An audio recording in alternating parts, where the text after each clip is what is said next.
Good morning.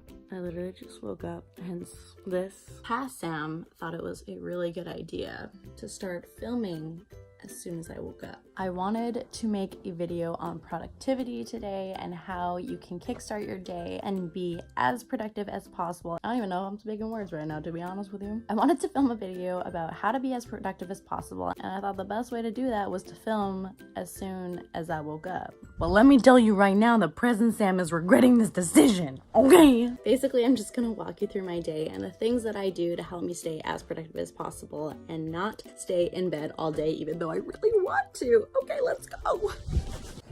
All right, so the biggest thing for me when being productive and making sure I don't have an entire day in bed is to have an activity that signals the fact that I can no longer get back into bed. For some people, it's just brushing your teeth and putting on your skincare, but honestly, that doesn't really stop my super lazy ass from getting back into bed sometimes. I will just brush my teeth and then just crawl back into bed. For me, what does it is my cup of coffee. I physically can't go back to sleep after I have a cup of coffee, and that's probably the most important thing for me to not have a lazy day, because as soon as my brain feels a little bit tired, I am back in that bed and getting all cozy and warm and lazy. So let's go get some coffee, shall we? Cheers.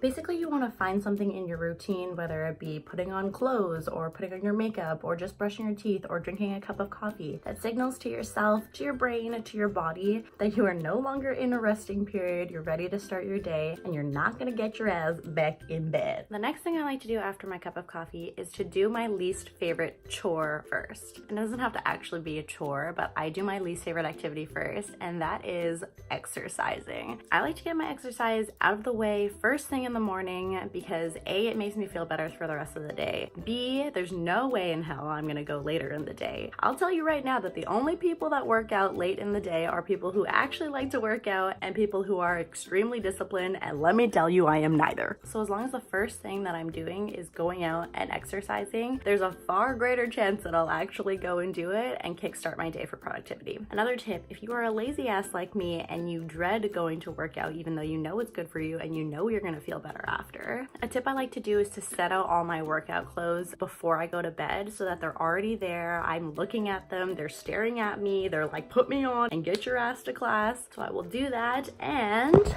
boom, there they are. All right, let's get changed. Yeah. Okay, one more. And now we're done.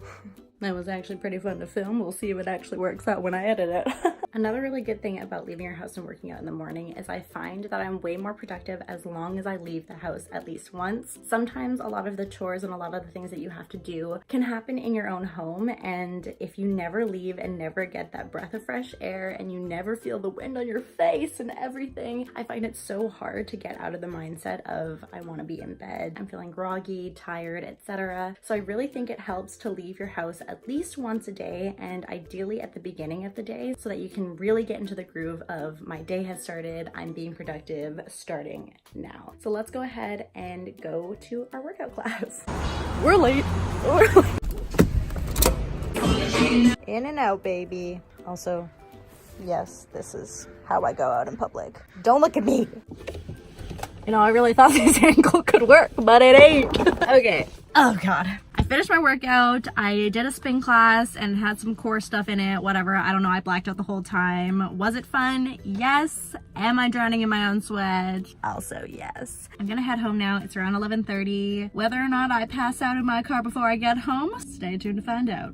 Okay, so I just got home and I took a shower and changed back into my Disneyland sweater because, I mean, what can I say? Basically around this time, after I've worked out and had my lunch, I feel like I usually have a sense of accomplishment and productivity. So I end up thinking that I've already done a good amount of stuff today, even though it's 12:30, and I feel like I can reward myself with being lazy. So in order to stop doing that, I make sure I have another activity or routine similar to what I said about the coffee in the morning that stops me from getting back into bed pretty much. Typically for me, it's either leaving the house and doing my next activity right away, or something that I like to do regularly is to put on real clothes, aka not my Disneyland sweater, and do my makeup. If you haven't already, I had a video on confidence and how you can change your mindset when you're doing your makeup, so I'll put that in the little cards up there. But basically I just like to sit down and have like a nice relaxing routine where I can just get ready so that it's still a relaxing activity, but it's also something that will stop me from being lazy after. I don't know what it is, I don't know if you guys feel this too, but when I have my makeup on, I feel way less groggy and tired, and it's not as easy for me to get into that funk of being lazy. So that's what I'm gonna do. I'm just gonna speed through the process because I don't think any one of you really wants to see me do my makeup. I mean, maybe you do, but that's just not what my channel's about, you know what I'm saying? So let's just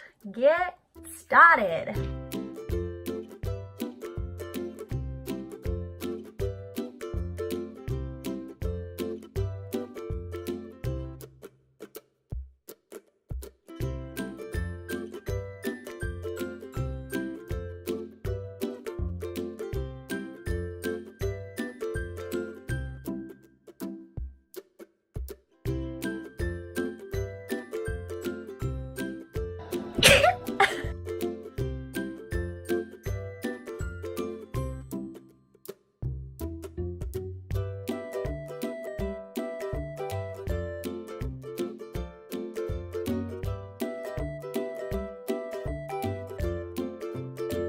Okay, I just finished my makeup, so I'm just gonna change into real people's outside clothing and then switch over to my YouTube setup and finish off this video. Let's go. Okay, hey, basically now that you've kind of seen my routine for how I like to get up in the morning and start my day to be as productive as possible, I wanted to give you a few other, is this crooked? Does this look crooked to you? Whatever, if it's crooked, my bad, I'm not a pro YouTuber, okay? I know sometimes it can be hard when you work 5 days a week or however many days a week and you have certain days off and you just want to be as hermit as possible on those days that you have off. But there are a few things that I like to do to make sure that I'm fulfilling those days as much as possible, as well as making sure I'm scheduling time to work out and hang out with friends and do projects like YouTube and errands that I don't want to do, etc. So one of the biggest things for me is I leave calendars and reminders everywhere. You can actually see right behind me there, I have a little chalkboard reminders list that I can see whenever I'm sitting here and doing my makeup and getting ready for the day. I more so put things like plans that I have with people or scheduled posts that I need to make if I'm doing collaborations with brands or anything on my Instagram. I more so keep bigger plans so that I can easily look at it and see what I'm doing for that week, and then I'll just erase it when it fills up and fill it out for the next week. Also, if you follow me on Instagram, you would have already seen this. I'll leave my Instagram right here if you want to give me a follow, but if not, I mean, do whatever you want, I'm not your mom. But basically, I showed this calendar that I made at the beginning of the year. I really just wanted to do a little DIY project to add to my room. I'll show you 1 month that I have filled out here so that I don't have to carry this board. But basically, I will put my work schedule, all my plans, people's birthdays, all the workouts that I do onto these calendars so that I can physically track in like a monthly, weekly basis all the shifts that I've had, all the workout classes I've done, all the time I've spent with friends, family, etc., so that I can kind of see where a lot of my time is going to. And it also shows me where I have gaps in my schedule so that I can schedule more things or schedule less things if I'm looking super busy. I also showed on my Instagram that this is a really good way to keep track of your workouts if you need a little extra motivation like I do, because again, I don't have discipline, so if you have it, ignore this part. But if you don't, I find it's really fun to track all of your workouts. I have them here in red, and then at the end of the month I'll tally it and put it in the corner. My dog is barking again. It's not a Samcity video if my dog's not barking in the background. But anyways, I'll tally it and put it in the corner so that I can see month by month how many or how little workouts I was doing, and I can kind of challenge myself to keep getting better as the months go on. I'm super excited to keep this up. I feel like it's actually something that I can keep up for the whole year and I won't just let go after a while, because I'm really bad at keeping up with like journals or schedules or calendars. But because I already made the 12-month schedule, all I have to do do is fill it out, and it's super easy to do. I'll basically take some time every week or even every 2 weeks and just write down all the things that I did so that I'm not spending every day filling out one of these, you know? And then of course I have my phone calendar so that I have a reminder of everything that I'm doing, all the workouts I have, all the plans I have set on the go with me, so I can constantly just keep checking it. It's just nice to have a bunch of different calendars reminding you of all the things that you have to do, all the things that you said you would do, and it kind of keeps you personally accountable for the things that you said you would get done. I also find that if I ended up not doing something that was on my reminders list or on my calendar,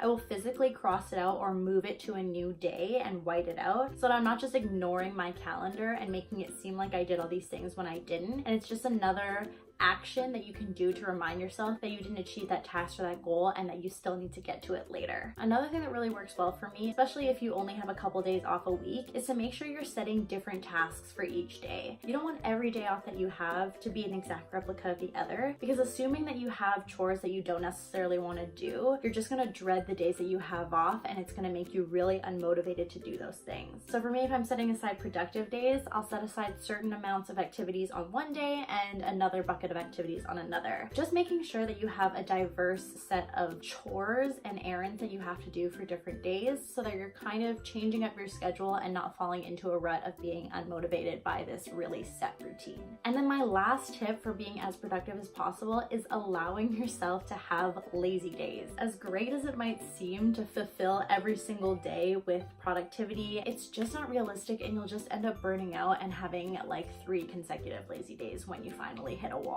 Do I take more lazy days than you probably should? Yes, 100%. I am a grandma at heart. I love to hermit and be lazy and watch Grey's Anatomy on Netflix. That's literally what I was doing while I was doing my makeup. But I am trying to get better, and it is all about moderation. It's about allowing yourself, without that guilty feeling, to have a lazy day if you need it, knowing that the next day you're going to be productive. When you're setting aside your reminders or your calendar, you can even schedule the lazy days in and then put all the productivity on another day so that you can physically see when you'll have a day to relax and when you'll have a day where you grind and get shit done. Anyways, I hope you found some helpful tips in this video. If you like the style of video where I actually move around and take you throughout my day, please let me know, and like, comment, subscribe if you want, and hopefully I will see you in my next video. Bye!